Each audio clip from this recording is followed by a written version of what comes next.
More season of Killer Relationship with Faith Jenkins is premiering on May 28th. What can audiences expect from this upcoming season? The first season, we really highlighted a lot of relationships where it was between lovers. And that, of course, resonated with people because we can all relate. We've all had romantic relationships, most of us have. This season, we branched out a little bit more in terms of the types of relationships we were covering. So you're going to see different kinds of killer relationships, a more diverse um, type of relationships that we dive into for this next season. So I think what that did for this season, Kevin, is it brought in an even a bigger element of surprise Mm, yeah. because the title can give away a lot about the show in terms of who did it. I think every episode this season, you're going to be wondering in the beginning who really did it because there are so many other people Yeah. involved. And so I think that's the biggest difference in this next season. Definitely. The true crime genre has grown in popularity throughout the years. What makes this series different from others? I think it's the cases. Mm, We really took a lot of time, and our research team took a lot of time finding the cases that we thought would resonate the most with our audience. And I will tell you, having worked in crime for over 15 years, reading about them on paper, if reading about a case on paper makes me emotional, reading about it, then I know that once we put it on air and you can see the families and friends telling the story, I know that it's going to resonate that way with viewers.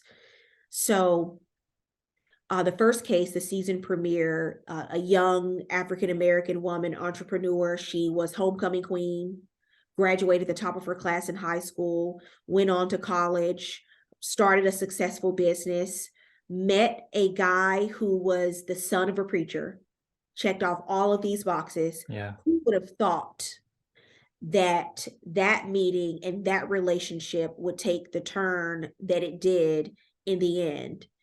And so we dig into a lot of the why, which is what I think why people really watch a lot of the true crime shows, because Hmm. it could be anyone. These are people in your community, your next door Yeah. neighbor, your people you go to school with, people you work with.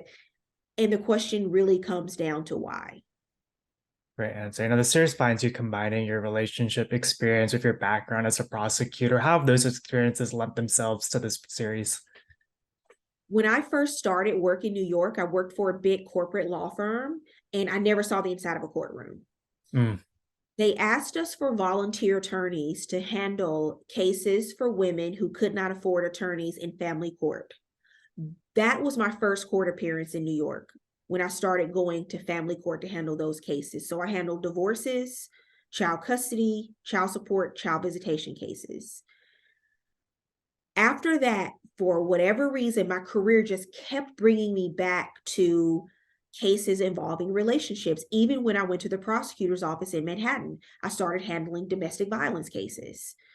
And that really opened my eyes into the world of victims and how to handle those cases in a way that I hadn't experienced because a lot of people say, oh, you're in a relationship that's not healthy for you. Why don't you just leave?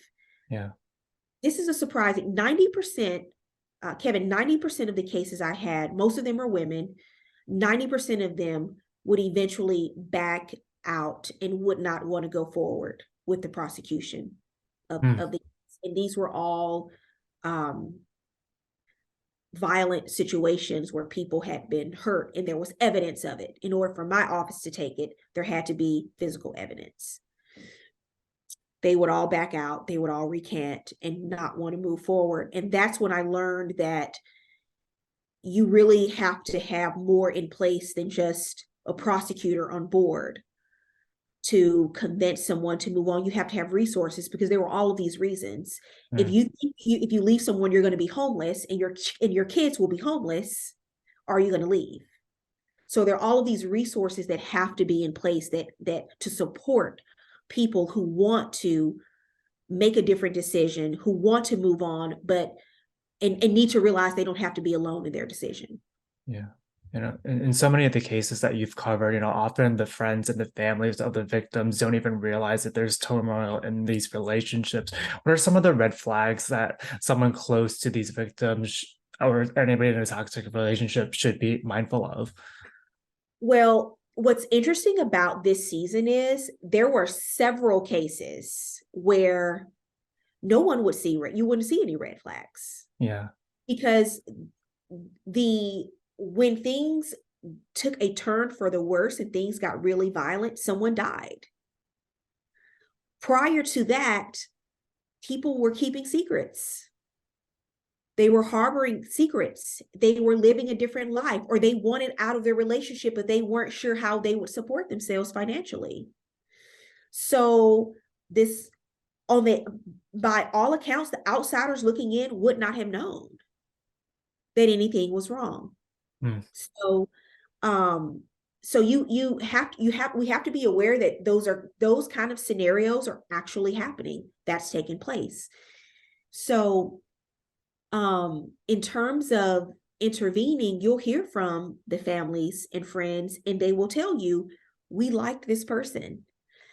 At the very beginning, do you remember, this is a while ago, Scott Peterson, the case Mhm. of where his wife Lacey, and at the beginning, Yeah. Lacey's family came out in a press conference and they said, we can't believe that investigators are looking at Scott. He Scott. would never Yeah. do anything like this. We see that a lot this season because people did not know that this person was capable of this level of violence because there had been no warning signs. But what you don't know is what's going on in someone's head when they're having an affair and they don't know how to get out of it, or they're afraid of it being exposed. One of the cases this season, there was an affair going on, and the person who they were having an affair with threatened to tell their significant other. So to keep that secret from being exposed, there was a homicide, there was a murder. Mm. I think what you're going to see is a level of surprise in many of these cases, even though the name of the show lends itself to giving away what happens. I think this season there will be a level of surprise that that I don't know that a lot of our cases had last season. Yeah. There's also so much trust and vulnerability that's required when you're interviewing friends and families of these victims. How are you and the creative team built that with everybody that's featured throughout the series? That's a really good question, because we do not cover cases where we don't have the family approval and they are not on board, because we want to be respectful Yeah. in telling these stories about the victims and their lives. So if we don't have family approval, because sometimes it's just too painful for people to Yeah. read the story and they don't want to, total respect for that. And we don't push back. We move on to the next case. In many of these cases, the families want to tell the story because they want their loved one to be, they want to tell about what a great person they were and the Yeah. life that they led, and they want their loved one to have a voice beyond the grave. So as difficult as it is, they want to share their story, because I think that's really important, that they really are the driving force behind these stories, and making sure that the victim's story and voice is being heard and their story is being told. Yeah. This is going to be a weird pivot, but speaking of voices, throughout your career, you've always celebrated diverse storytellers. How did you discover your own voice as a storyteller? I think I had to have the courage to be willing to put myself out there as a Mm. content creator and Yeah. storyteller. I, having hosted a few shows now, I knew that I wanted to move forward in the role of executive producing Yeah. for that very reason, because I wanted to add my voice to the mix of what's being created, what's being produced, what's being shown on TV. I think it is really important to have diverse storytelling, because what's going to happen as a result is you're going to see that diversity reflect in what's shown on television. Mm, And you see that diversity in my show in yeah. terms of the victims that we showcase, and the families and the communities that they come from, and the backgrounds. Because when that's important to an executive producer, that's going to be important to what that's going to reflect in what's shown on TV. Yeah. This is also this first series that you've ever executively produced. Did anything surprise you about the experience? What have you learned about your craft? I've learned that um, it's okay to start. I've learned that you don't have to be great to get started, but you have to get started to be great. Mm, This was something new and something very different for me, and it was a big learn. It's been a big learning curve at this point in my career, but I've learned a lot, and now I've created more shows that I am pitching to sell, and hope that they get on the air. And it's because of my experience on this show and taking the step to become an executive producer and create my content and put it out there for the world to see, that has given me the confidence to now move forward further in that role.